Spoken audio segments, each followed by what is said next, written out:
And then he says this, it's also sort of like soldiers on a battlefield. Because Galatians 5 and verse 25 says, since in the Spirit we have received life, so let us keep in step with the Spirit. And the word translated keep in step with was actually a military term. And it was used to describe soldiers who would line up in the battle line. And they would listen to the voice of their captain, the voice of their leader. And when he said advance, they would advance. When he said fight, they would draw swords and fight. When he said move right, they'd move right. Left, they'd move left. Back, they would move back. Even when the arrows flew and even when the swords were flashing, they would stay in battle line. They would hold rank. They would listen to the voice of their leader, and they would obey no matter what the risk or what the cost. And so the picture is that we, as we move through this world, have a leader, we have a guide, we have a captain, and he longs to give us our plans and give us direction, and we must listen and hear. And when he says move, we move. When he says fight, we fight. When he says retreat, we retreat. But we keep in step with whatever orders he gives. God says it's like that. It's like that vine and the branch, open, receiving it all without reservation. It's like that sail full of wind driving it where it needs to be. It's like that soldier listening for every command, and no matter what the risk or what the hazard, he or she just obeys and goes. That's the spirit. That's the attitude of being open before God, responsive to God, listening, and whatever he has to say, whatever he impresses in my spirit, I just do. I just do, because I'm open. Are you open? Really?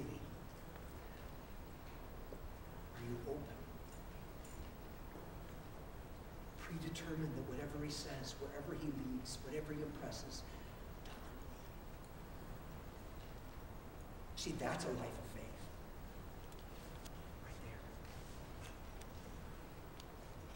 When I was growing up, our neighbors down the way have horses. And they had a large thoroughbred horse whose name was Belle. And I remember I'd go down there, I'd ride some of their horses, and I was afraid of Belle because Belle was really big. But by their encouragement, they said, no, she's a gentle horse. She's, you know what? Ride her, you'll enjoy it. And I remember when I finally got on Belle, and I'm sitting there, and I'm all tense, and said, relax.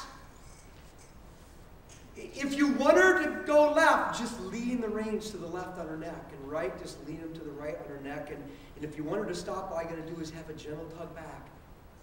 I'm like, okay. And I found that when I rode Belle, she was so incredibly easy to steer, because she had somehow learned to be so responsive. And literally all you had to do was feel the slightest pressure of the rein on her neck, and she would turn and go that way, and the slightest pressure that way, and the ease is back. And if I just let go of the reins a little bit, she would begin to go faster. She was so incredibly responsive to the slightest touch of the rein. And years later, it occurred to me that that's how I need to be, and we need to be in our relationship with God. That God just gives the slightest pressure, the slightest indication that this is what he wants us to do, be, go, whatever, and we just do it. We don't argue, we don't debate, we don't pray over it, we just obey. Because we're open and we're responsive to God.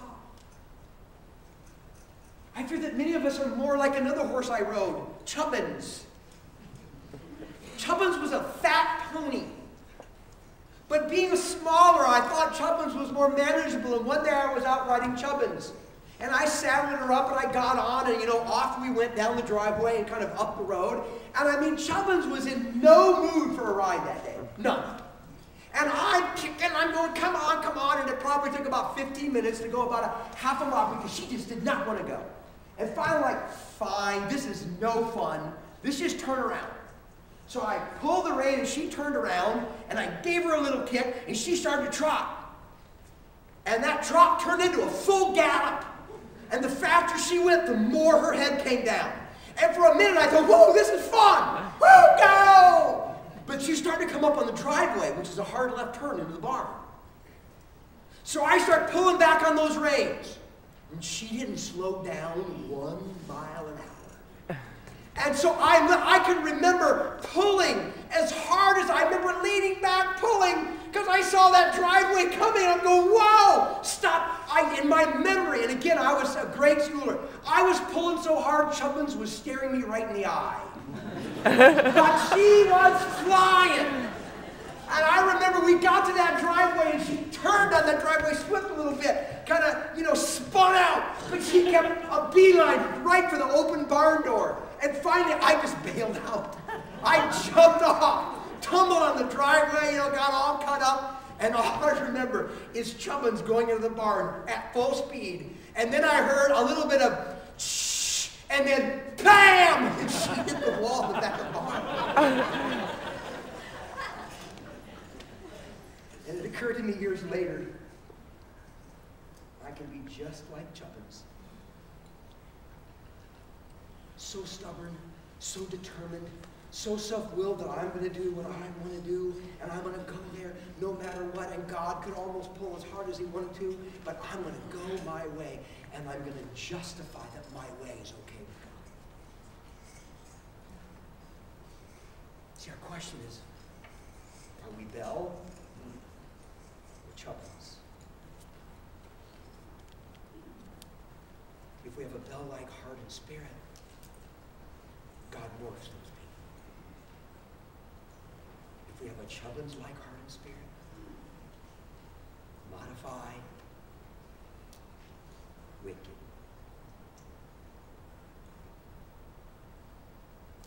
There is, I think, one other reality that we need to embrace if we really want to go through this morphing process, and that is morphing people are committed to those practices that keep their hearts open to God. I mean, does that make sense?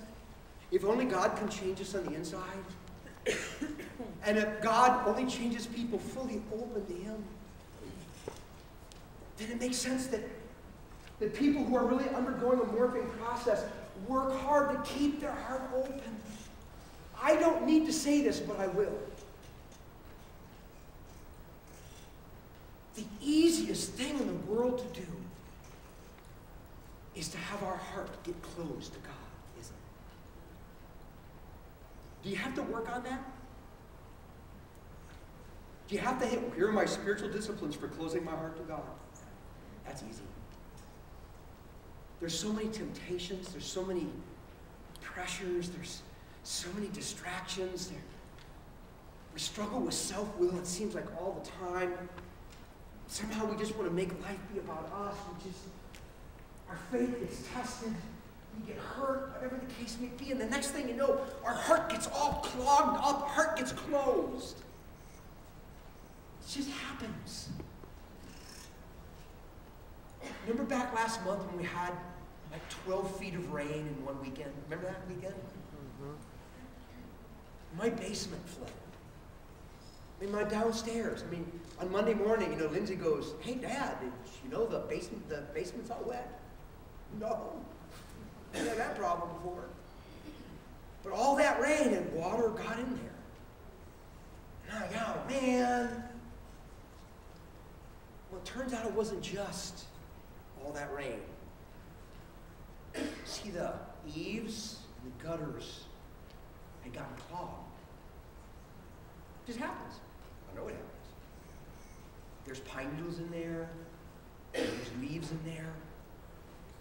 In my house, there's tennis balls in there, frisbees in there, badminton birdies in there. You just get in there, and it clogs it up. And that clog means things can't flow through, and because of that, it kind of backs up, and problems happen. And our hearts are kind of like my eaves and my downspouts. They're just things that happen to clog them up, and the next thing you know, we're closed to God. We're gunked up, and bad things just happen. And morphing people